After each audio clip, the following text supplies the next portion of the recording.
Bonjour à tous nos auditeurs. Aujourd'hui, nous allons diffuser l'épisode 8 de l'enquête sur les entités que nous avons menée auprès de Luc Baudin, ancien médecin, thérapeute en soins énergétiques, qui a accepté de répondre à toutes les questions de nos abonnés et même celles des thérapeutes. Dans cet épisode fort passionnant, Luc Baudin vous parlera de ce qui est susceptible d'attirer des entités et vous donnera des méthodes pratiques pour s'en prémunir sans être obligé de faire appel régulièrement à des désenvoûteurs. Et à tous les thérapeutes qui rencontrent actuellement des difficultés pour se débarrasser des entités après avoir travaillé sur leurs patients ou clients, Luc Baudin vous livrera sa propre méthode afin de préserver son intégrité physique pour ne pas être impacté par les entités. Mais je vous laisse sans plus attendre écouter cet épisode qui ne manquera pas de vous passionner une fois encore. Alors, cher Luc, on nous pose la question, est-ce que le sel peut nous protéger des entités? Non. Ça le mérite d'être clair. Moi, Non, non. Alors on va prendre le gros sel marin non raffiné. On est bien d'accord. Oui. Le gros sel marin non raffiné va déjà absorber les mauvaises énergies.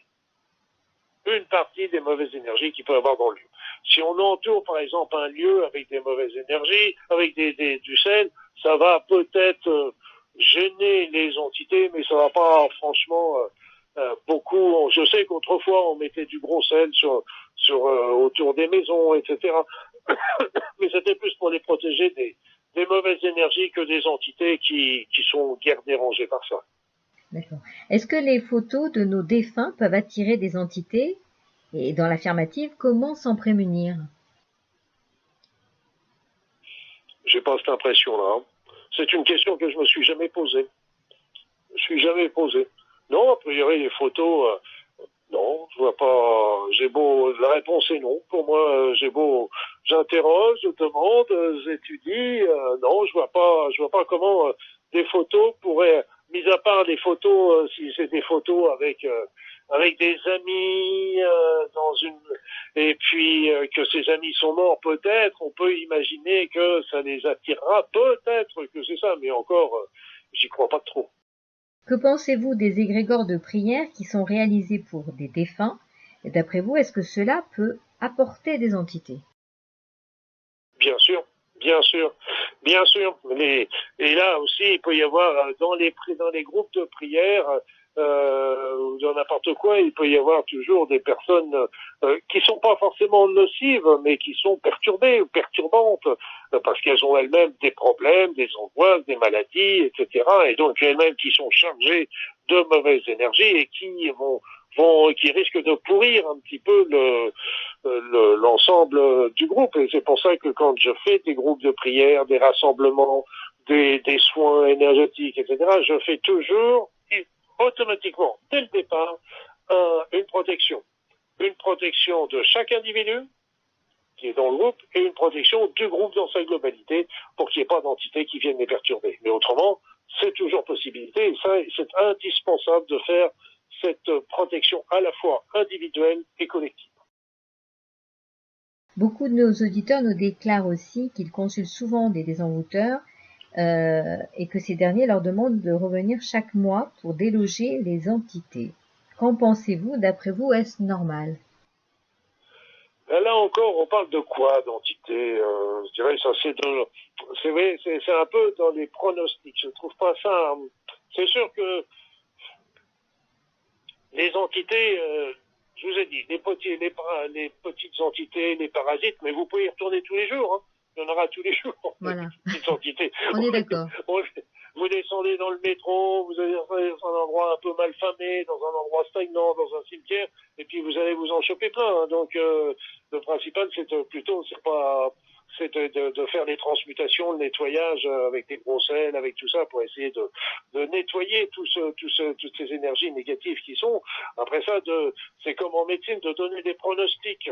revenez dans un mois parce que je vous ferai un nettoyage, ça veut dire que dans un mois, il y en aura encore et on est en train de pronostiquer quelque chose de négatif pour la personne. Et donc, on est en train de lui programmer ça. Donc, plutôt de dire à la personne, bon, quand il y a besoin, vous revenez me voir pour que je vous fasse un nettoyage, me paraîtrait déjà beaucoup plus simple. Et je relance encore l'idée, je reviens un petit peu pour que toutes les personnes, il y a les tests énergétiques, etc., qui sont super simples à apprendre à réaliser, la radiesthésie, le test musculaire, le test du balancier, et ça permet de savoir quand il faut y aller ou quand il faut pas y aller. Mais aussi, on peut déjà, et c'est là l'intérêt des bouquins que j'ai écrits, etc., c'est qu'on peut déjà faire ces nettoyages par soi-même et d'aller voir les spécialistes que quand vraiment on n'arrive pas à s'en dépêtrer soi-même.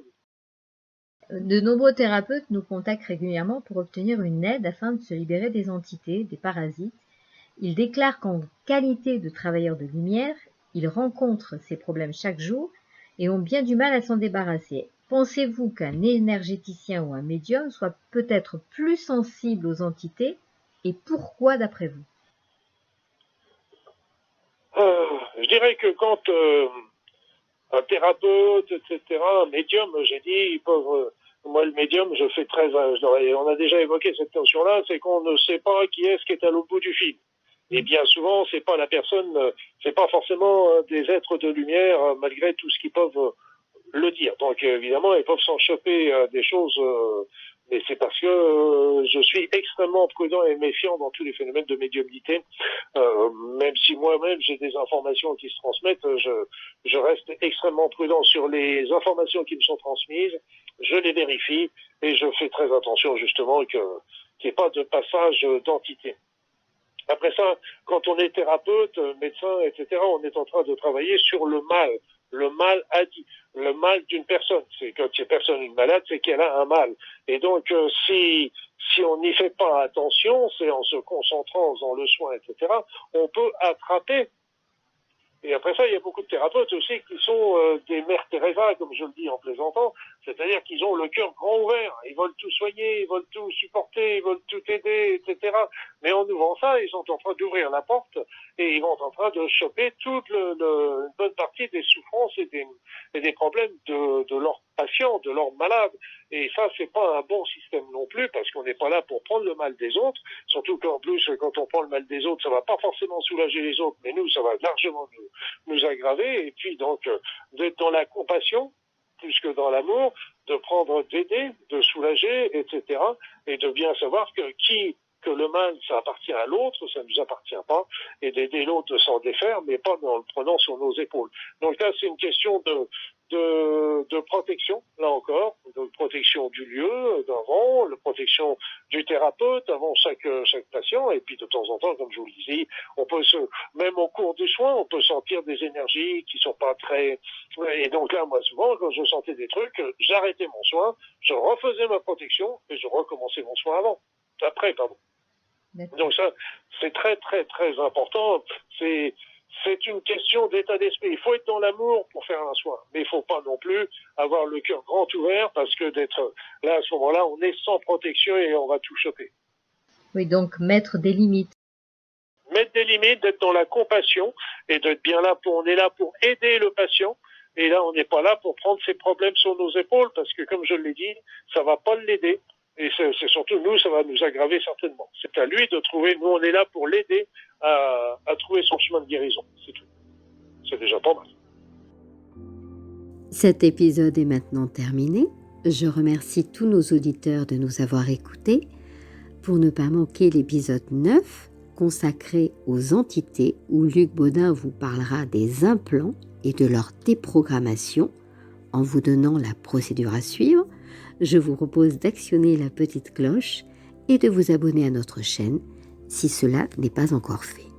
Vous serez ainsi averti en temps réel de la publication du prochain épisode de ce podcast. Et si cet épisode vous a plu, n'hésitez pas à le liker, mais également à le partager à tout votre entourage.